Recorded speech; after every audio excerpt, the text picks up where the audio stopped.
உலகெங்கும்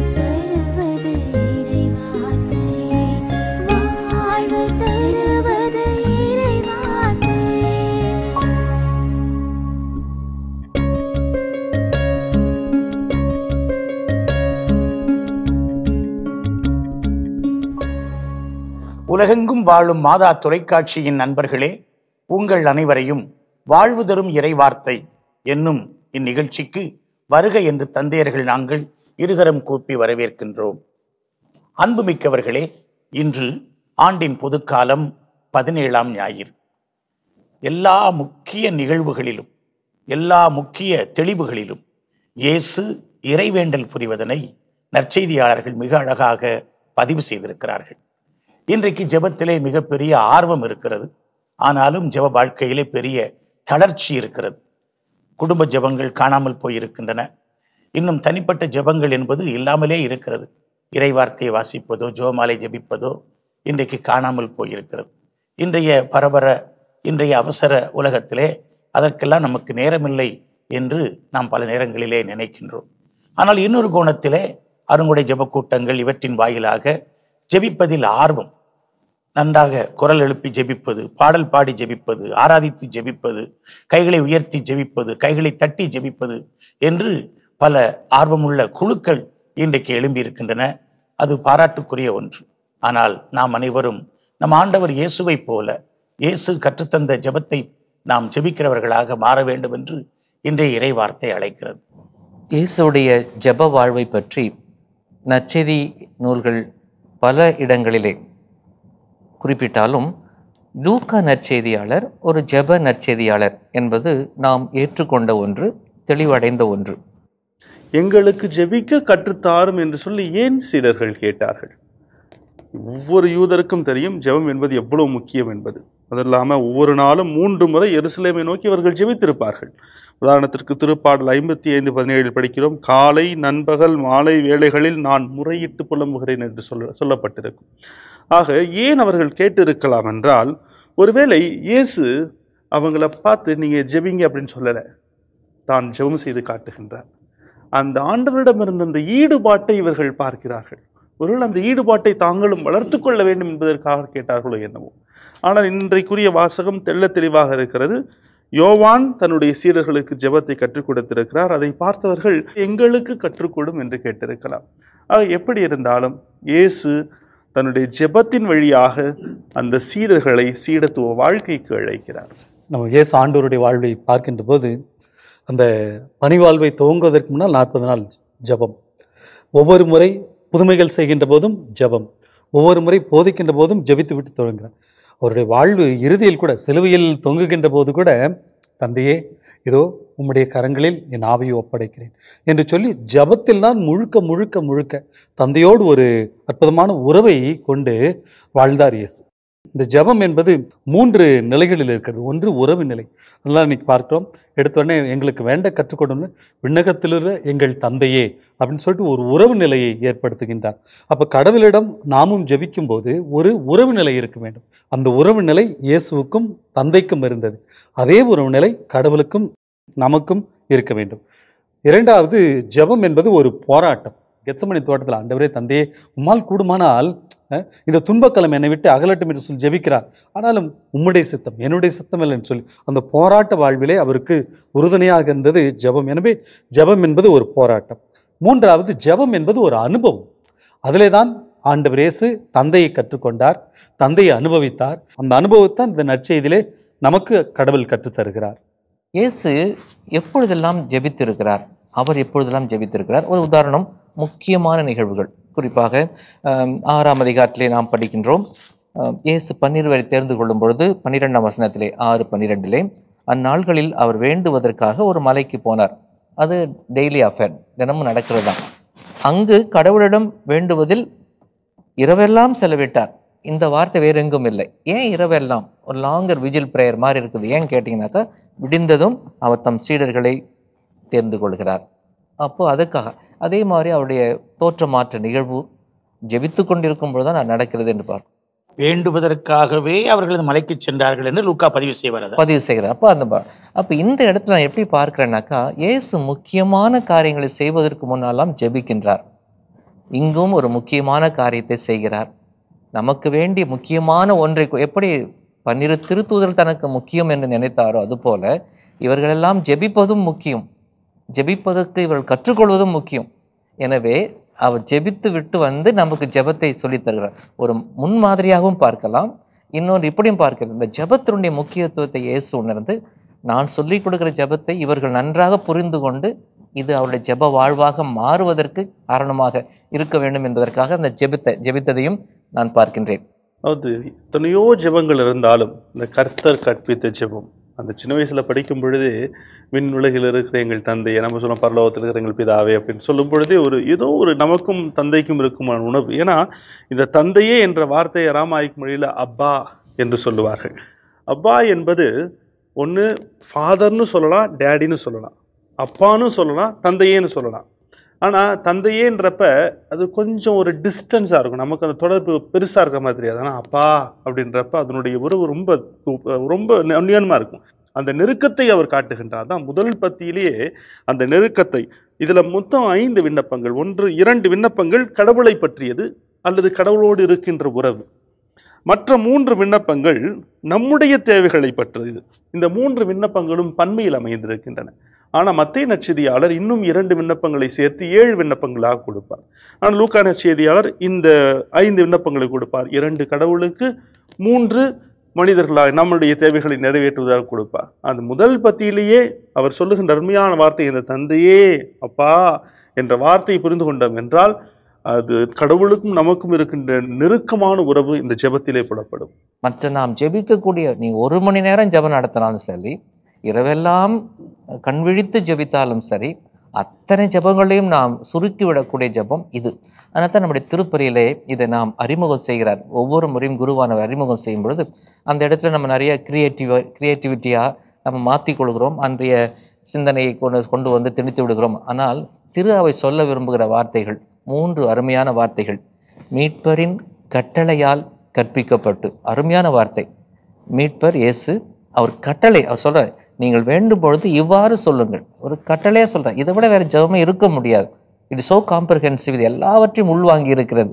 அந்த நீங்க சொன்ன மாதிரி கடவுளை சார்ந்ததாக இருந்தாலும் நம்முடைய தேவைகளை இதை விட வேற எதுவுமே, எல்லா தேவையும் வந்துடுச்சு. இல்லை உணவுப்பா, உணவுன்னு சொல்லும் போது வயிற்றுக்கு வேண்டிய உணவு மட்டும் இல்லை, சோறு மட்டும் இல்லை, அதுக்கு வேண்டிய சம்பாதனை, வேலை வாய்ப்பு, வேலைக்கு வேண்டிய சக்தி, அடுத்தபடியாக உறவு. மனுஷனுக்கு வேண்டியது உறவு தானே, வேற ஒன்றுமே இல்லையே. அதனால் நான் நிறைய சிக்னஸ், நிறைய இன்னைக்கு உடல்நல குறைவுகள் எல்லாமே ஏற்படுவது மனக்குறைகள்னால்தான், மன நோய்கள்னால்தான். அப்போது நல்ல உறவு, மன்னித்து வாழ்வதற்கு, மகிழ்ச்சியாக வாழ்வதற்கு அது உறவு. 3வது உறுதி, அந்த உறுதி, தைரியம். எல்லா தீமைகள், போராட்டங்கள் இதெல்லாம் நான் தைரியமாக உறுதியாக இருக்கணும். இதுதான் நான் இதை 3 தான் பார்ப்பேன். உணவு, உறவு, உறுதி. 3மே நான் ஜெபிக்கிறேன். இறை படிப்பினையால் பயிற்சி, அவருக்கு சொல்லி கொடுத்த ஜெபம்பா, பயிற்சி பெற்றிருக்கணும். இது அது ரொம்ப அருமையானது. துணிந்து சொல்லுவோம், இப்போ தைரியமாக சொல்லுவோம். அப்போ அந்த 3மே ரொம்ப அருமையான வார்த்தையை நான் பார்க்கிறேன் நம்முடைய திருவழிபாட்டில் இதை அறிமுகம் செய்யும்போது. ஒன்று, இந்த ஜபத்தில் ஒன்று இறைவனை நோக்கிய ஜபம், என்னை நோக்கிய ஜபம், பிறரை நோக்கிய ஜபம். அப்படின்னா ஒட்டுமொத்த உலகத்தையே இது உள்ளடக்கிய ஒரு அற்புதமான ஒரு ஜபம். எடுத்தோடனே கடவுளை, விண்ணக தந்தையை நம்ம அட்ரஸ் பண்ணுறோம். அடுத்து நம்முடைய தேவைகளுக்காக, அடுத்து பிறரை நான் மன்னிப்பது போல என்னுடைய குற்றங்களை அப்படின்னு பிறரை, ஒட்டுமொத்த உலகத்தையும், ஒட்டுமொத்த இந்த உலகத்தையும் தேவைகளையும் அடக்கியதாக இந்த உறவு இருக்கு. Full package. விவிலிய அறிஞர்கள் இந்த ஜெபத்தை குறித்து ஆழமாக ஆய்வு செய்து அரிய பெரிய நூல்களை எல்லாம் வெளியிட்டிருக்கிறார்கள். யோவாக்கிம் ஜெரமியாஸ் எனப்படுகிறவர், அவர் இந்த ஜெபத்தை குறித்து எழுதிய புத்தகம் சிறப்பான புத்தகம். 2வதாக ஆல்பர்ட் நோலன் எனப்படுகிற ஒரு அறிஞர், அவர் ஜீசஸ் பிஃபோர் கிறிஸ்டியானிட்டி என்கிற ஒரு கிறிஸ்தியல் நூலை எழுதியிருந்தார். அந்த நூலிலே இயேசுடைய ஜெப வாழ்வை பற்றி எதையும் குறிப்பிடவே மாட்டார். 25 ஆண்டுகள் கழித்து என்னுடைய நூலில் நான் பிழை எழுதிவிட்டேன் அப்படின்னு சொல்லிட்டு ஜீசஸ் டுடே என்று அந்த நூலுக்கு ஒரு கம்பெனி நூல் எழுதினார். அந்த நூல் நிறைய பேருடைய வாழ்வில் தாக்கத்தை ஏற்படுத்திய நூல். அந்த நூலில் எடுத்த எடுப்பில் இயேசுடைய ஜெப வாழ்வு, இயேசு கற்றுத்தந்த ஜெபம், இயேசுனுடைய இந்த ஜெபம்தான் அவருடைய அனைத்து வெற்றிகளுக்கும் பின்னணி என்பதனை அவர் அழுத்தந்திருத்தமாக அதில் குறிப்பிடுவார். அருட்தந்தை மறைந்த வல்தாரிஸ் அவர்கள், அவர் ஒரு 10 ஆண்டுகள் இந்த ஜெபத்தை மாத்திரமே வைத்து ஆராய்ச்சி செய்து அரிய பெரிய நூல்களை வெளியிட்டிருக்கிறார். அந்த நூலிலே அவர் சொல்லுகிறார், இப்போ நிறைய பேருக்கு இந்த யோகா அப்படிங்கிறது மாதிரி இது இயேசு கற்றுத்தந்த ஜெப யோகா. இந்த ஜெபத்தை ஜெபிப்பதால், இந்த ஜெபத்தை வாழ்வாக்குவதால் நாம் இறை பிரசன்னத்தின் உச்சத்திற்கு செல்ல முடியும். இதோடு சேர்த்து புனித சிப்ரியன் த லார்ட்ஸ் பிரேயர் என்பதை பற்றி தெளிவாக எழுதுவார். நம்முடைய கட்டளை ஜெபங்களிலும் கூட அதனுடைய பகுதியில் நாம் படித்ததுண்டு. அவர் சொல்லுவார், பாவமே இல்லாதவரே ஜெபித்தார் என்றால் பாவிகளாகிய நாம் எவ்வளவு ஜெபிக்க வேண்டும் என்று சொல்லுவார். ஏதோ ஒரு கடவுளே கண்ணை தர அப்படின்னு சொல்லிட்டு நான் சொல்ல, என் அப்பா கிட்ட ஜெபிக்கிறேன். அந்த உரிமை, அதாவது இந்த ஜெபத்துக்கு விளக்கம் கொடுக்கும்போது சொல்றது, இது ஒரு உறவின் உரையாடல். It's a dialogue of relationship. அடுத்தபடி அதை நான் பார்க்கும்போது என்னுடைய உரிமை நான் உறுதிப்படுத்துகிறேன். நான் வேற யார்கிட்ட போக முடியும், உங்ககிட்ட தானே ஐயா வர முடியும் இதுக்கெல்லாம் அப்படின்னு சொல்லிட்டு என்னுடைய உரிமையும் அந்த நேரத்தில் நான் தக்க வைத்துக் கொள்கிறேன், உறுதிப்படுத்துகிறேன் இந்த ஜெபத்தில். அந்த ஜெபத்தின் அருமையை பார்க்கும் பொழுது இன்றைக்கு ஜெபங்கள் எப்படி இருக்கின்றன? நாம் ஜெபம் என்பது ஒரு மருந்தாக பார்க்கிறோம். ஜெபத்தில் போயாச்சுன்னா எனக்கு உடனே பிரச்சனை தீந்துரும், எனக்கு சுகம் கிடைச்சிரும், எனக்கு உடனே ஆசீர் கிடைச்சிரும் அப்படின்னு நினைக்கிறோம். சிலர் ஜெபம் ஒரு வலி நிவாரணி, அது ஒரு போதை மாதிரி, அதை நினைத்து கொண்டு அந்த நேரத்தை அதை செலவிட ஆசைப்படுகிறார்கள். இன்னும் சிலர் இன்றைக்கு என்ன ஜெபிக்கிறார்கள் அப்படின்னு நீங்கள் பார்த்தீங்கன்னா, நான் இதை கடவுளுக்கு நேர்ச்சை வச்சிருக்கிறேன், கடவுள் எனக்கு செய்யணும், கடவுளுக்கு கையூட்டு கொடுத்து லஞ்சம் கொடுத்து கடவுளுக்கு காரியங்களை பெறுவதை போல அவர் நினைக்கிறார்கள். இந்த தப்பறையான கருத்துக்களை இயேசுனுடைய ஜெபத்தை பற்றி அந்த போதனை நமக்கு திருத்துகிறது. இயேசு இந்த ஜெபம் எந்த மனநிலையில ஜெபிக்கப்படும், எது ஜெபிக்கணும்னு சொல்லிட்டாரு, என்ன ஜெபம்னு சொல்லிட்டாரு, ஆனால் என்ன மனநிலையில ஜெபிக்கணும் அதை சொல்லும் பொழுதுதான் பின்வரும் பகுதியை சொல்றார். நள்ளிரவுனாலே நம்ம எல்லாம் தூக்கம் நல்லா சொக்கிற நேரம் அது அந்த நேரத்தில் அப்புறம் தொல்லை கொடுக்குறார். ரொம்ப அருமையான தொல்லை. லூக்காவுக்கு ரொம்ப பிடிச்சமான வார்த்தை தொல்லை.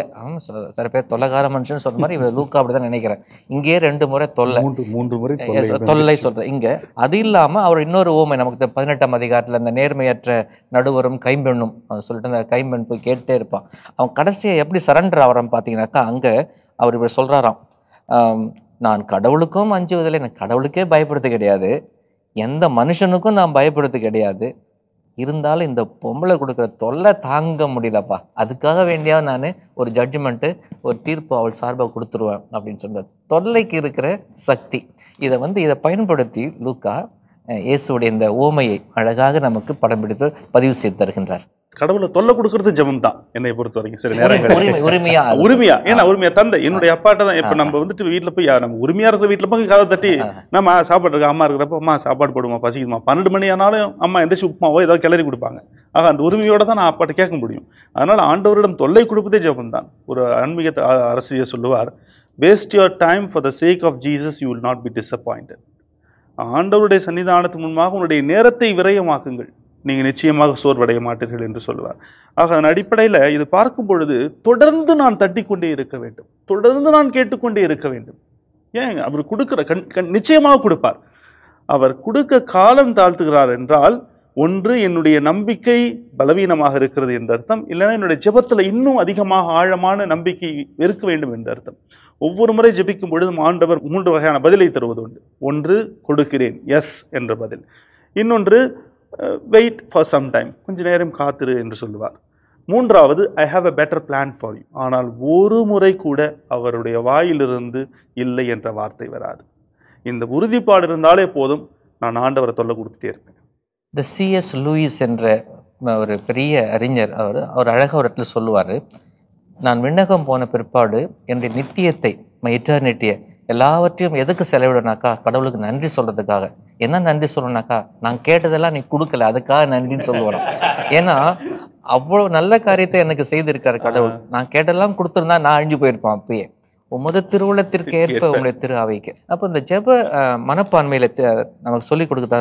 எனக்கு 2 மேற்கோள் ரொம்ப பிடிச்சமான ஜெபத்தை பற்றி சொல்லும் போது, ஜெபம் இல்லாத வாழ்வு கூரை இல்லாத வீடு போல. நினைச்சு பார்க்க முடியுமா பாருங்க, கூரை இல்லாம அப்ப எதுக்கு வீடு? அது மழைக்கும் சரி வெயிலுக்கும் சரி ஒண்ணுமே பிரயோசனம் இல்லை, இருக்கிற இடமே இல்லை.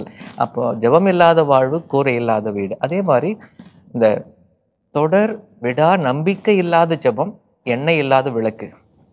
எண்ணெய் இல்லாம விளக்கு என்ன எப்படி எரிய முடியும்? அதுதான் நம்ம சொல்லுவாங்க. இந்த ஜெபிக்கிறது முக்கியம் இல்லை, இந்த விடா முயற்சியோடு விடா நம்பிக்கையோடு தட்டி கொண்டே இருப்பது. இன்னைக்கு ஒரு ட்ரெண்டு, ஒரு ஃபேஷன் என்ன அப்படின்னா, 13 வாரம் ஒரு ஆலயம், எக்ஸாம்பிள் ஒரு அந்தோனியார் கோயில் 13 வாரம் போனால் எனக்கு நிறைவேறும் அப்படின்னு ஒரு நம்பிக்கை. நிறைவேறலையா, அந்தோனியார் சரியில்லை, அடுத்து வேளாங்கண்ணி மாதா கிட்ட போ, அங்கே ஒரு 10 வாரம் 11 வாரம், அங்கே நடக்கலையா இன்னொரு கோயிலுக்கு போ. நம்ம இன்னைக்கு ஆலயங்களை தான் மாற்றிக்கொண்டு இருக்கிறோமே தவிர நமக்கு அடிப்படையாக தெரியாது ஒரு நாளும் நம்ம ஆண்டவரை மாற்ற முடியாது அப்படின்ற விஷயம். கேளுங்கள், keep on asking, keep on searching, keep on knocking அப்படின்றத விட்டுட்டு போன உடனே மேஜிக் நடக்கணும். போனோடனே நான் கேட்டேன்னா 7 வாரத்தில் நடக்கணும், இல்லை 9 வாரத்தில் நடக்கணும், இல்லை 11 வாரத்தில் நடக்கணும், இல்லையா அப்படின்னு நம்ம நம்பிக்கை இழந்து விடுக்கிறோம். அது இல்லை, கேட்டுகிட்டே இருக்கணும். இன்னைக்கு பல நேரம் கடவுளை நம்ம மந்திரவாதி ஆகிட்டு இருக்கிறோம். என் தேவையில் இல்லாத கடவுள், தேவையில்லாத கடவுள், அந்த மாதிரியான ஒரு மனநிலை தான், மனோபாவம் தான் இன்னைக்கு இருக்குது. அருமையான வசனம் சொல்லுவார் திருத்தந்தை பிரான்சிஸ். அதாவது உள்ளார்ந்த தாழ்ச்சியோடு கூடிய ஜெபத்தின் முன்பு கடவுள் பலவீனமானவர் அப்படின்னா அந்த நிச்சயமா செய்வார் என்று ஒரு அருமையான கருத்தை சொல்லுவார். இந்த இடத்துல 2 கருத்தை நான் எனக்கு நினைவுக்கு வருகிறது. ஒன்று யாருக்கிட்ட ஜெபிக்கிறோம் என்பதையும் மறந்துடுறோம். எங்கேயோ ஆரம்பிப்போம், ஆண்டவராக இயேசு கிறிஸ்துவே அப்படின்னு சொல்லிட்டு இந்த மன்றாட்டுக்கெல்லாம் எங்கள் ஆண்டவராக இயேசு கிறிஸ்து வழியாக அப்பான்னு கூடும்போது அந்த அப்பா கிட்ட அந்த ஜபத்தை இயேசு கிறிஸ்துவின் வழியாக, எல்லா ஜபமும் இயேசு கிறிஸ்து வழியாக முடிகிறது. அந்த இயேசு கிறிஸ்து என்றென்று வாழ்பவர் நீரே, உம்மிடம் நாங்கள் கேட்கிறோம், இயேசுவே உம்மிடம் இதை ஒப்பு கொடுக்குறோம், அப்படிதான் அந்த ஜபத்தை முடிக்கிறோம் அப்படின்னு சொல்லுவோம். கால் ரானர் இறையியல் பேரறிஞர் அவரு சொல்வார், ஏன் நம்ம இந்த ஜபத்தை முடிக்கும் பொழுது இயேசு கிறிஸ்து அவருடைய பெயரில் முடிக்கிறோம். அவர் என்ன சொல்றாரு, அவர் ஒரு போஸ்ட்மேன் மட்டும் இல்லை, இயேசு கிறிஸ்து வழியாக கொடுத்து அனுப்புகிறோம், மீட்பு அவரால் வந்தது, அது ஒரு அவர் அழகா சொல்லுவார், இயேசு கிறிஸ்துவின் மனநிலையிலே நாங்கள் ஜெபிக்கிறோம். அதான் அர்த்தம். அவர் எப்படியுமே சரண்டர் அடைந்து உம்முட்ட சரண் அடைந்து உம் விருப்பம் போல ஆகட்டும் சொல்லி, அது மாதிரி நாங்கள் இந்த ஜபத்தையும் உங்ககிட்ட ஏறெடுக்கிறோம். அது அருமையான அந்த முடிவை நமக்கு சொல்லித் தருகிறார். நம்முடைய திருச்சபையின் மரபிலே ஜெபங்கள் 3 வகைப்படும். ஒன்று இறை புகழ்ச்சி, கடவுளை ஆராதிப்பது, போற்றுவது, வாழ்த்துவது, அவரை வணங்குவது, அவருக்கு நாம் உயர்ந்த ஆராதனை மரியாதையை செலுத்துவது. 2வது ஆண்டவருக்கு நன்றி சொல்வது, ஆண்டவர் நமக்கு செய்த செயல்களுக்கு, மீட்பின் வரலாற்றில் செய்த அரிய பெரிய செயல்களுக்கு, இன்றைக்கும் செய்து கொண்டிருக்கிற நன்மைத்தனங்களுக்கு நன்றி சொல்வது. 3வது ஆண்டவரிடத்திலே விண்ணப்பிப்பது. 3ம் ஜெபங்கள் தான். ஆனால் நம்முடைய ஜெபத்திலே இறை புகழ்ச்சியும் இருக்க வேண்டும், நன்றியும் இருக்க வேண்டும், விண்ணப்பம் இருக்க வேண்டும். இன்றைய முதல் வாசகம் ஆண்டவரிடத்திலே விண்ணப்பம் வைக்கின்ற, பரிந்துரை விண்ணப்பம் வைக்கின்ற ஆபிரகாமை நமக்கு அழகாக படம் பிடித்து காட்டுகிறது.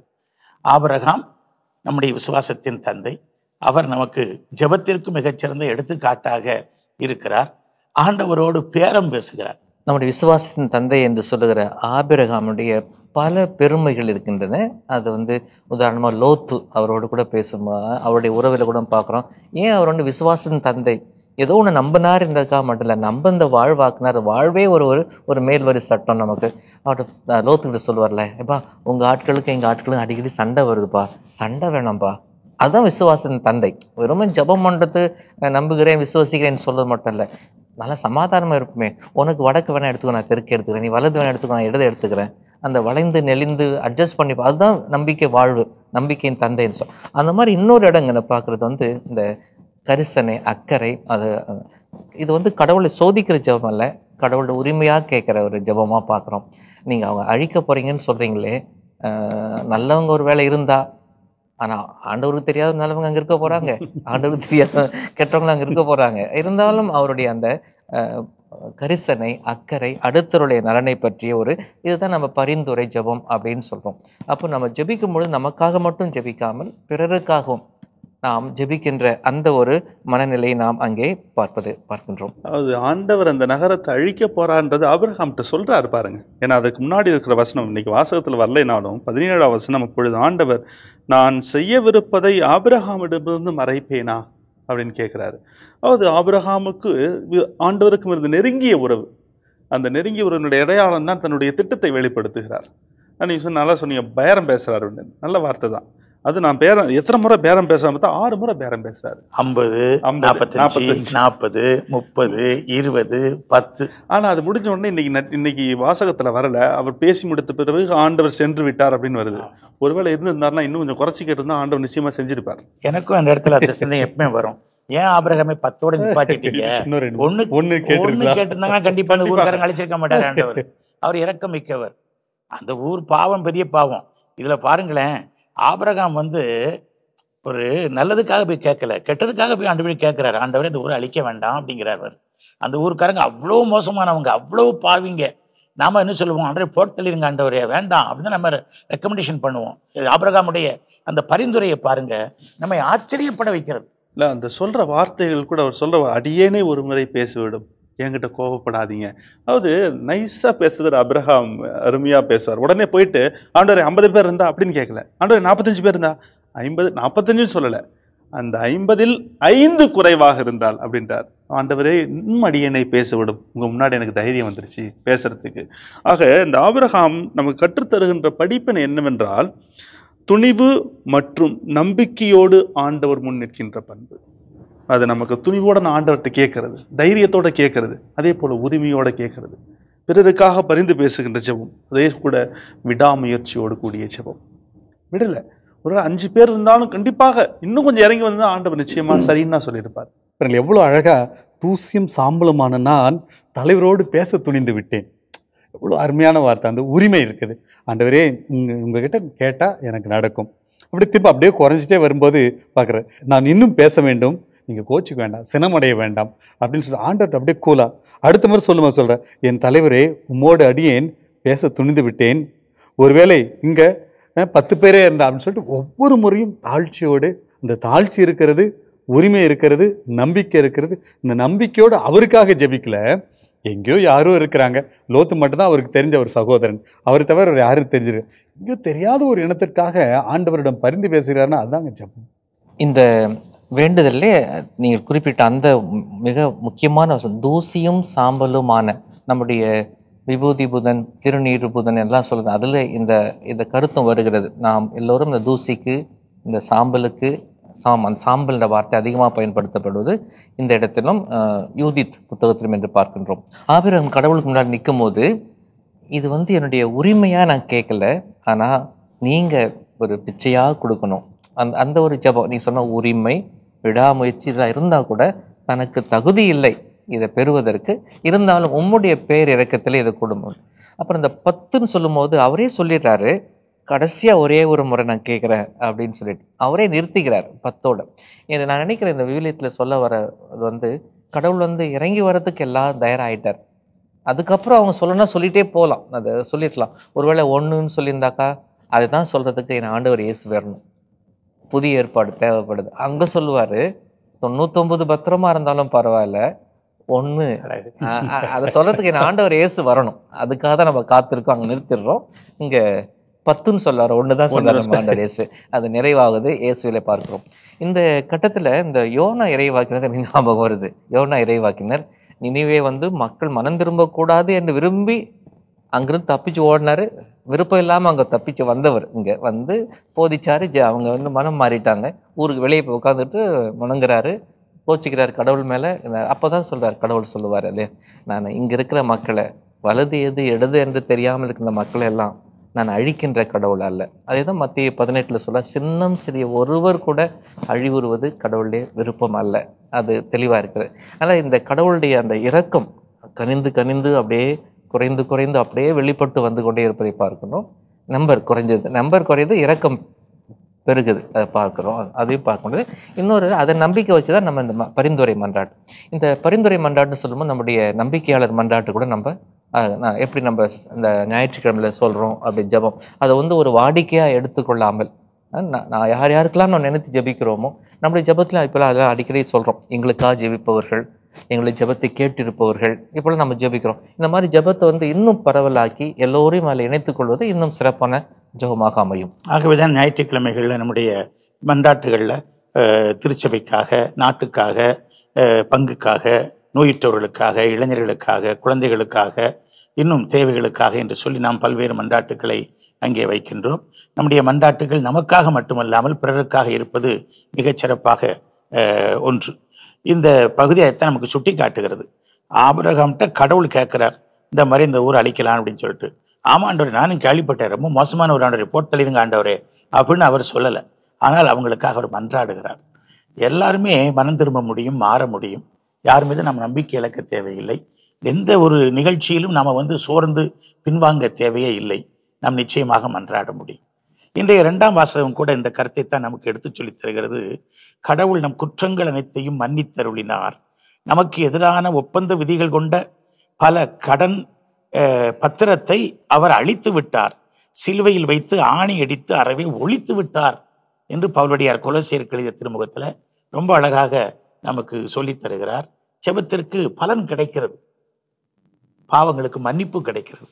பாவத்துக்குரிய கடன் பத்திரம், நல்ல அருமையான வார்த்தையை பவுலடிகளார் அங்கு பயன்படுத்துகிறாங்க. கடன் பத்திரம். இப்போ நான் ஒருத்தட்ட கடன் வாங்கினேன்னா பத்திரம் எழுதி கொடுக்குறேன். அப்போ அந்த கடனை கட்டினா தான் அந்த பத்திரத்தை நான் திருப்பி எடுக்க முடியும். இல்லைனா சட்டரீதியை கடன் கட்ட முடியலன்னா எனக்கு என்னென்ன அவமானங்கள் வருன்றது நமக்கு எல்லாருக்குமே தெரியும். ஆக அந்த ஒரு நிலையை இங்கே ஒப்பிடுகிறார். அதாவது என்ன சொல்ல வர்றாருன்னா, பாவ மன்னிப்புக்காக மீட்பை பெறுதல் என்பது 2 வகையான வார்த்தை உள்ளடக்கியது. ஒன்று மன்னிப்பு, இன்னொன்று விடுவிப்பு. ஆண்டவர் மன்னிக்கிறது மட்டுமல்ல, என்னை விடுவிக்கிறார். என்னுடைய பாவ கடன்களை தள்ளுபடி செய்கிறவர் மட்டுமல்ல, அதிலிருந்து எனக்கு விடுதலை வாழ்வை கொடுக்கிறார். அது சிலுவையில் இருக்கிற ஆண்டவரால் மட்டும்தான் முடியும். ஆக இது ஜெபத்தினுடைய உச்சக்கட்டம். அதை தான் ஒவ்வொரு நாளும் திருப்பலியில் அந்த நம்மளுடைய விண்ணக தந்தையை நோக்கி மன்றாட்டில் கூட நாம் ஜெபம் செய்யும் பொழுது இதை நாம் உணர்ந்து பார்க்க வேண்டும். ஆண்டவர் என்னுடைய பாவங்களை மன்னிக்கிறார், சோதனையிலிருந்தும் எல்லா இடர்பாடுகளிலிருந்தும் என்னை விடுவிக்கிறார் என்பதை மையப்படுத்தியதாக இந்த 2ஆம் வாசகம் அமைகிறது. ஜெபத்தால் மட்டும் நாம் எல்லாவற்றையும் மீட்பை பெற்றுவிட்டோம் என்று சொல்ல முடியாது. கடவுளுடைய இரக்கமும் இருக்கிறது. நம்ம ஜெபிப்பதே அவருடைய இரக்கத்தை நம்பி தான் நாம் ஜெபிக்கிறோம். அதனால தான் இங்கே அவர் சொல்கிறாரு, நமக்கு இருந்த கடன் பத்திரம் எல்லாம் ரொம்ப அருமையான, சொன்ன மாதிரி அருமையான பவுலடியார் சிலுவை விரும்பி, சிலுவை பக்தர், சிலுவை பித்தர், நமக்கெல்லாம் தெரியும். அவர் சிலுவையுடைய அந்த ஆற்றலை அருமையாக சொல்லும் பொழுது, சிலுவையில் நடந்தது இந்த கடன் பத்திரங்கள் எல்லாம் முற்றுக்கு கொண்டு வரப்பட்டன என்பதை விலகி சொல்கிறார்.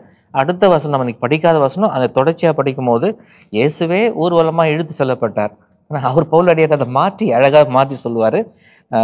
சிலுவையினால் கிடைத்த வெற்றியால் ஆட்சியாளர், அதிகாரம் கொண்டோர் ஆகிய படைக்கலன்களை கிறிஸ்து பிடுங்கி கொண்டு அவர்களை இகழ்ச்சிக்குள்ளாக்குமாறு ஊர்வலமாக இழுத்து சென்றார். ஊர்வலமாக இழுத்து செல்லப்பட்ட இவர் இயேசுதான். ஆனால் அந்த ஊர்வலத்தில் இயேசு அந்த நம்முடைய கடன் பத்திரம் எல்லாவற்றையுமே தீர்த்து நம்ம விடுதலைக்கு, வெற்றிக்கு இழுத்து செல்கிறார், அழைத்து செல்கிறார் என்று தெளிவுபடுத்துகின்றார். இடைவிடாது இறைவனிடம் வேண்டுவது கிறிஸ்து இயேசு வழியாய் கடவுள் நமக்கு வெளிப்படுத்தியுள்ள திருவுளம். ஜெபம் நம்முடைய கிறிஸ்தவ வாழ்வின் உயிர் மூச்சு.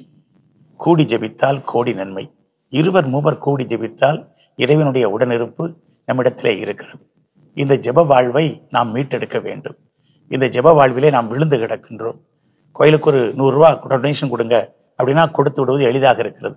வாங்க கூடி ஜெபிப்போம் என்றால் நமக்கு அது கடினமாக இருக்கிறது. இயேசு ஜெபித்தார், சீடர்களிடத்திலே கேட்டார்கள். நாம இயேசுவிடத்தில் என்ன கேட்க வேண்டும்? ஆண்டவரை எங்களுக்கும் இறைவேண்டலுக்குரிய கற்றுத்தாரும் என்று கேட்க வேண்டும். அந்த ஆர்வத்தை இன்றைய வாசகங்கள் நமக்குள்ளே தூண்டிவிட்டு இருக்கின்றன. ஆம், நாம் இறைவேண்டல் மனிதர்களாக மாறுவோம். வாழ்வு தரும் இறைவார்த்தை என்னும் இந்நிகழ்ச்சி இத்துடன் நிறைவுக்கு வருகிறது. மீண்டும் அடுத்த நிகழ்ச்சியில் உங்களை சந்திக்கும் வரை தந்தையர்கள் நாங்கள் உங்களிடம் விடைபெறுகிறோம். இயேசுவுக்கு புகழ், இயேசுவுக்கு நன்றி, மரியே வாழ்க.